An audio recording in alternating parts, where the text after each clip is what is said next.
What's going on, y'all? It's Sirius again, and about to hit you with more of this stuff about myself. So, never accept defeat.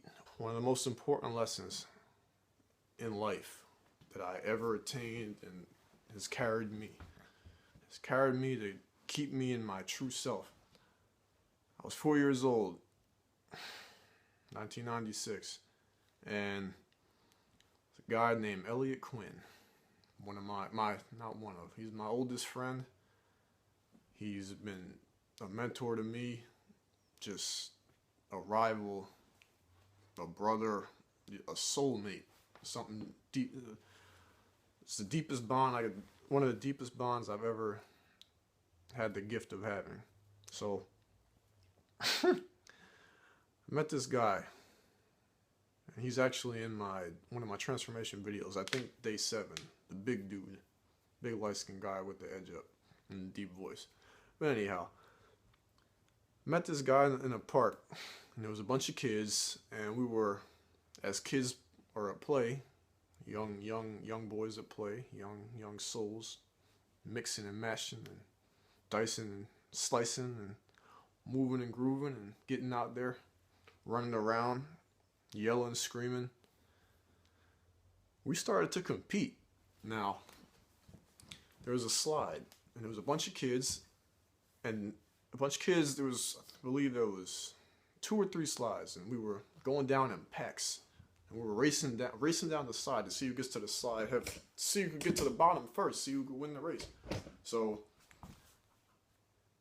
I was beating everybody. I kept coming in first place. I kept getting down. I'm like, yeah, check me out. I'm out here. We out here. So I noticed this dude, man, and he kept lining up with me. I didn't know why. This guy kept lining up with me, and he kept looking me right in my eye and smiling. He had this real cheesing ass look on his face that he still gives me today, and he will always give me. I come to know this. He will always be a troll in my life. And you're going to get to know him. But as we're coming down this slide,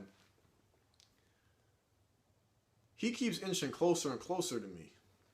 And eventually, he beats me down the slide one time. And I get to the bottom. I went down face first. I'm on my chest. I'm on the slide. I'm like, woo! So I'm getting down. I'm thinking I'm all there. And this dude, I realized as I'm falling off the slide before I hit the ground, I'm looking over like he's on my right. I'm checking like, yo, I'm still winning, right? I'm in first place. Man, this clown hit the ground before I did, and this was the first time that whole day that I lost at all. I came in second, and so what proceeded to happen is this guy, Elliot Quinn. He stands up. Looks me dead in the face, points at me, and just, I kid you not, he goes, the biggest cheese ass smile, I can't even do it. He's like, it's like this, laughing at me. And in that moment, another point where my consciousness that I talked about just suddenly flared up and turned on. I can't even tell you how much just pent up disgust, rage, and just this overflow of energy that just consumed me. And in that heightened state of emotion and energy, I went down, grabbed this freaking sand, chucked that shit right in his fucking face.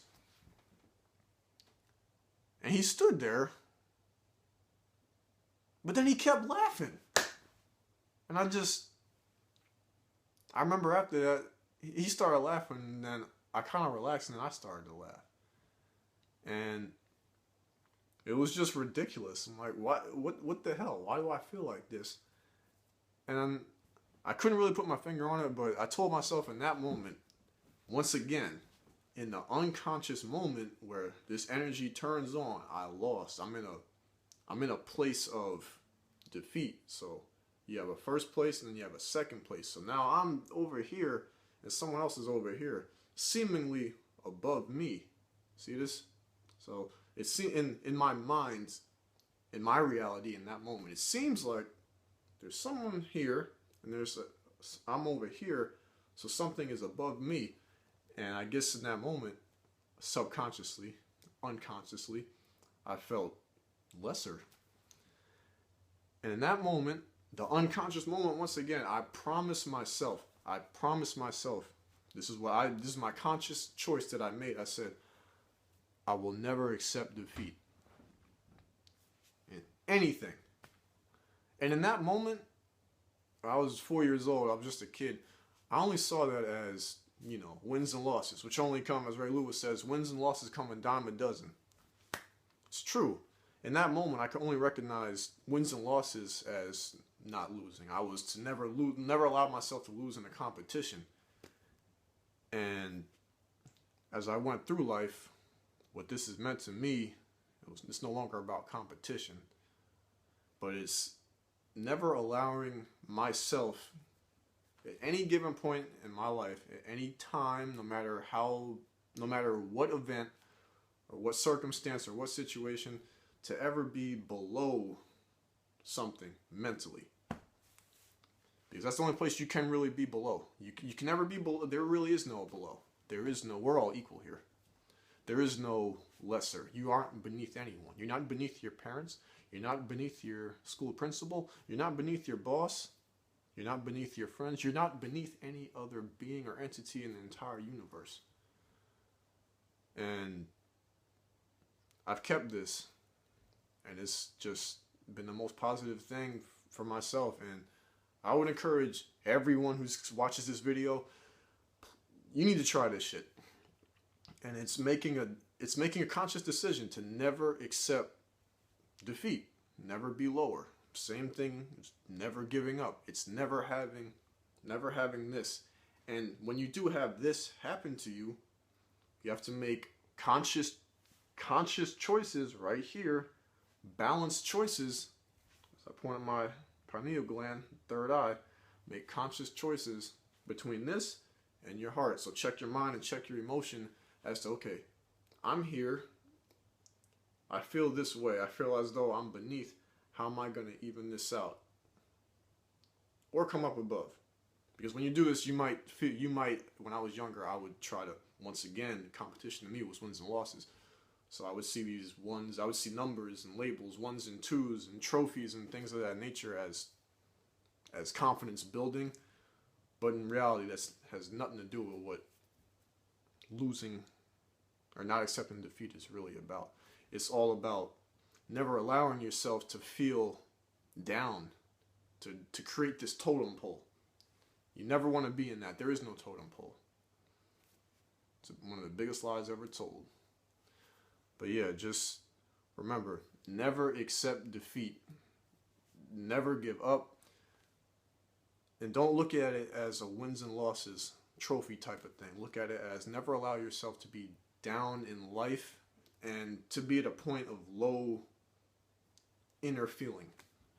And if you do reach that point of low inner feeling, assess it and work out of it at all times. And I'm going to get into how to work out of that. A lot of you guys are still in that stuff. Please subscribe to my channel and like these videos anyway. Give them a thumbs up, share them. Show them to your parents. Show them to everybody. Show them to your kids if they need help. Show them to everybody. I'm going to help everybody. Change the whole world. Save the world. We're going to save the world. I'm out here. We out here. I'm coming. There's a movement coming. A movement for consciousness, a movement for love. All it takes is belief. Simply believe. I'll catch y'all later.